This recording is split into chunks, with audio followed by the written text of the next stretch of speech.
Hello, I'm Dr. Jackie Black. Welcome to the Astera Zoom Coaching Center. I'm so happy to be here with you today. I'm looking forward to doing this recording, and I'm really looking forward to launching our live calls. I want to create the container for our calls and for our work together. I want to be really clear about what you can expect from me and what I believe I'm going to offer to you. So I think about the work that we're going to be doing today and on all these calls as your personal work. And even though you may be asking questions and we may be talking a lot about your professional work and professional relationships, I want us to all recognize that we bring our person, right? We bring our person to our job, to our profession, to our career, to our professional relationships. So I like to create the container for personal work, understanding that when we bring our person to love, to our work, to our friends, to our family, that we lead with our person. All right, so here is the container that I propose. Number one, fact. This personal work is not for the faint of heart. So bring your courage, muster all the courage you can, come open-hearted and really interested in what you can learn and how you can strengthen your personal, well, let me say it this way. So we want to really look at strengths, gifts, skills, strategies, natural ability, you know, all the ways that you show up in the world, all the ways that you bring yourself. And I think that the foundational piece for that is courage. Courage, openness, vulnerability, and I think an eagerness, a readiness to do this work. Number two, if you ask me a question, I'm going to honor and respect you by offering a powerful question in response. I'm going to give you my most sincere feedback. I'm going to ask you a powerful question because that will impel your knowing, vision, and wisdom. It will impel you to birth, to surface, to allow all that yumminess inside to bubble up. I'm going to hold this space for your personal growth in the absence of judgment, without bias, and not expecting more from you than you expect from yourself. I'm never going to give you advice, and I am not going to tell you what to do, because I believe that you have everything that you need already inside you to live the life that you want to live, to build the career, the family, the love relationship, the friendships. Make the contributions that are yours to make. And you don't need to be fixed because you're not broken. So my sincere feedback and asking you powerful questions that will impel your knowing, vision, and wisdom. Okay? So let's get to it. I'm going to read the question, and then I'm going to give you some points to consider about the answer. How can I ensure that I am truly happy and supportive of my colleagues who are also my friends when both might be pursuing the same promotion or incentives? This question was so curious to me. How can I ensure that I am truly happy and supportive?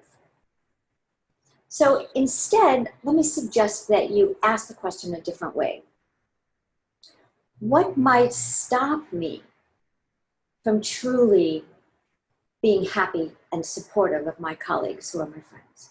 What might stop me? What might be missing from inside me that would enable me to be truly happy and supportive? What's coming up right now that might prevent me from being truly happy and supportive? Because I hear in the question that you have an intention to be truly happy and supportive. So what's getting in the way of that? What's stopping you? What do you need to shift or to change or to add that will enable you to behave in the way that matches for you?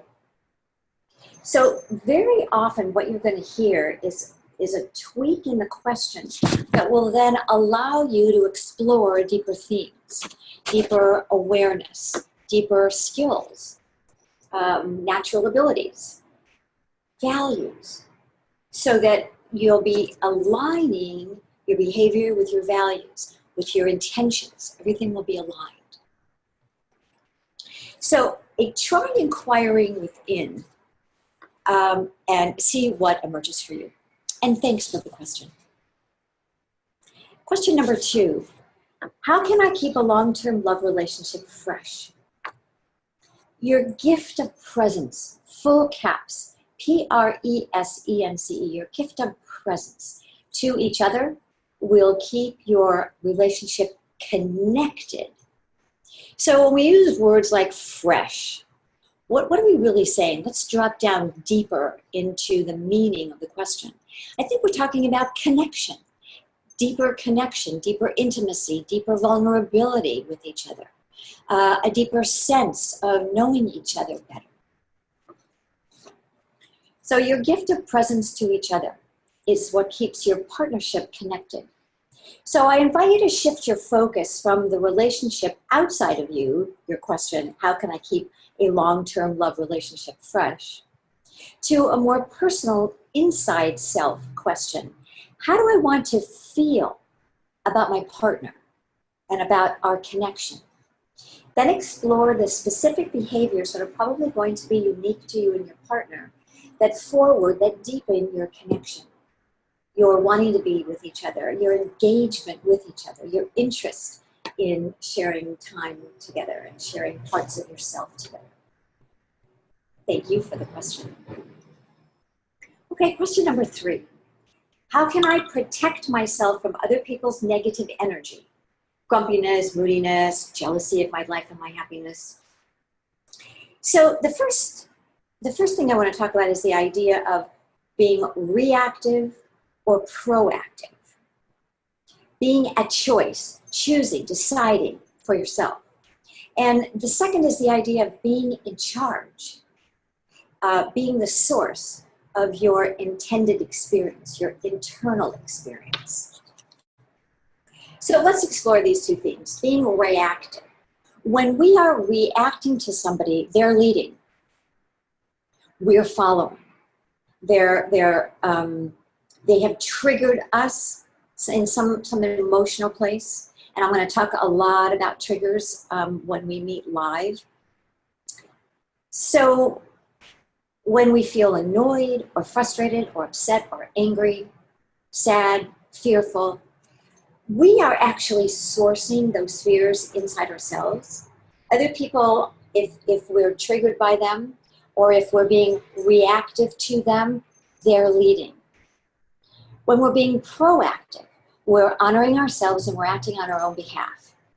And we're acting in alignment with our vision, our values, our knowing, our wisdom. We choose, we decide. So we really want to focus on being proactive. Don't let anybody lead your feelings, lead your thoughts, lead your reactions. Take a step back, take a deep breath, get centered, get really grounded. And then you say to yourself, what is my response? Not my reaction. What is my response? What do I want the outcome to be? How do I want to show up? How do I want to be seen and heard? And what can I do to contribute that which is me? How can I inform the situation? So vision, values, personal gifts, skills, talents, natural abilities, those are all of your tools inside your toolbox. So how did we get so reactive? It's very likely that when you were young, somebody in your family, primary care providers, said to you, you make me so happy. You make me so proud. Or conversely, you make me so mad. Why can't you be more like Billy down the street and blah, blah, blah, blah, blah. So we really got the idea that we can cause people to feel happy and to feel pride and to feel angry and disappointed in us, right? That was the meaning of the messaging. We weren't wrong to hear that. We weren't wrong to make that meaning, but it's incorrect. The truth is that we source our feelings. We source our thoughts, our ideas, our feelings, 100%. 100%. So if I wake up in the morning and I'm happy, then I am going to source my happiness. There may be things outside my conscious awareness that will affect my mood. But if I feel happy, then I'm going to be happy. And I'm going to demonstrate that happiness. I'm going to behave in a really happy way. I'm going to sound happy. I'm going to look happy. So if I enter someone's office or their personal space and they're grumpy, their grumpiness is not going to affect me. Why would it? Why would I allow somebody else's internal experience to affect my internal experience? I'm in charge. I source how I feel. If I wake up in the morning and I feel grumpy or out of sorts or moody or sort of snarky, then it's my obligation and my responsibility to check in with myself and figure out what is going on. Not to bring that with me into other people's space. It's a much higher level awareness, emotional intelligence. So it's not about protecting ourselves. We don't need to protect ourselves from other people. What we need to do is be grounded, to be aware, mindful, intentional about how we are going to source, what we are going to source, and that we are going to source our internal experiences that we externalize with our behavior, with facial expressions, body language, the sound of our voice, what we say and how we say it. We're in charge. So be in charge. Don't let anybody lead you. Question. Thank you for the question. All right, how can I deal with challenging people? A situation with a female senior leader ruined my career at my global employer. This really hurt my heart. I think that if I'd known how to handle her better, maybe it wouldn't have. Again, you're asking the wrong question. The question isn't, how can I handle her better? The question is, what are my personal strengths, gifts, strategies, natural abilities that will support me in this challenging situation with this impossible person? Again, we're going home, back to ourselves. This will be a recurring theme. You'll say, oh, she's saying that again. Yes, yes, because this is the way forward, to tap into that which is ours. And if we don't have enough, or it's not strong enough, or it's not there, or we have some thoughts or beliefs that are preventing us from acting from this place, then we're going to deal with those and move those blocks out of the way. Move those false beliefs out of the way so that you can tap into that which is yours and be in alignment. There's something called being congruent, where your thoughts, feelings, actions, and beliefs all match each other. If any of those things is out of alignment, thoughts, feelings, actions, beliefs, if any of those things is out of alignment with any of the other ones, then you are not congruent. Something's off and it needs your attention. So ask yourself these questions. Again, go inside for your internal personal reflection, for your inquiry. What were the specific behaviors or absent behaviors that affected you, that triggered you? We're talking about this difficult person and this difficult situation.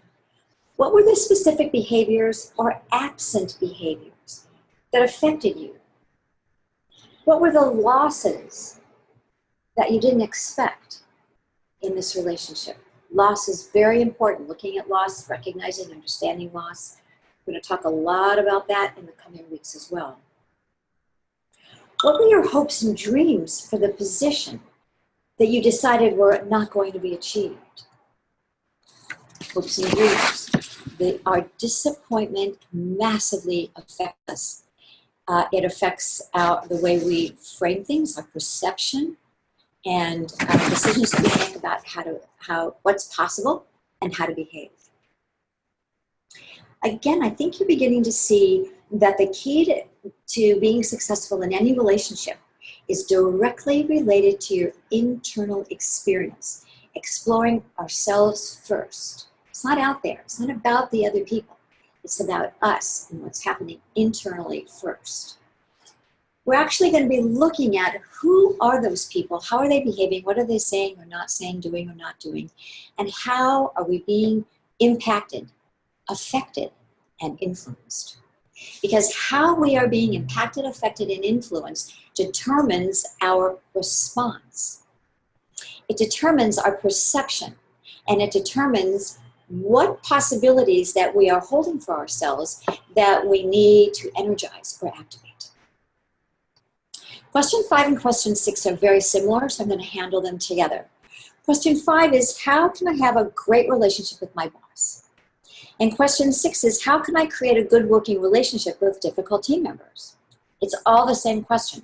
See, it doesn't matter if you have a difficult person or a great person. If you want to create a fabulous relationship or you want to positively impact a difficult relationship. The question is about you. What kind of relationship do you want to forge? Explore your judgment or your bias about the people being difficult, because it's a judgment. I have difficult teammates. You've judged, you've determined. Well, on the basis of what? And sometimes we make judgments as a protection against recognizing something in ourselves that isn't lining up, or that we're unsure about, or not, we don't feel strongly about. So it literally is a mirror about us. They're difficult. No, what's going on for me that's causing me to feel less secure, less confident, less aware, less in charge, and perhaps less resourceful. Am I saying that there aren't difficult people in the world? I'm not saying that. I'm not saying that there aren't difficult people and there aren't difficult challenges. What I'm saying is that the how-to lies inside us and is about us, not about them. Question number 7. I love this question. I think I'm pretty good at building work relationships, but I'm an open book. And if I don't like someone, they will know it, not by my behavior, but by my body language. Seriously? You've simply given yourself, a part of yourself, your body, permission to act out. What, your body isn't in your control? Your behavior is within your control, but your body isn't? Come on. I'm not accepting that. So look at the permission that you give yourself in places where you can act out. I'm giving myself permission to act out in my body. That's not how we do it. We want to be in integrity. So what is your integrity about how to treat people? What does your integrity say? What are your values? So you want to be aligned with your integrity and your values. You want to show up in your life and be who you are, according to your expectations of yourself, not somebody else's. What matches for you? When are you your best self? And I'm pretty certain that if you're part of astera, your best self is not acting out in your body so that people know that you disapprove of them or you don't like them. You're not going to do that. So choose to be in charge, right? Choose to be in charge. Choose to source a gift, a skill, natural ability, a strategy, a personal strength, or let's deepen a personal strength together. So you can be your best and most brilliant, passionate self in your life, wherever you show up. And thank you for the question. Okay, well, I hope that you have enjoyed this. It's been great fun for me. And I loved your questions. I appreciate that you are really asking these questions, that you're forward thinking, and that you're really interested in being, and showing up in a way that matches for you. And that will allow you, provide you a context for success, whatever success is to you. So thank you again very, very much. And I look forward to seeing you next time. Bye for now.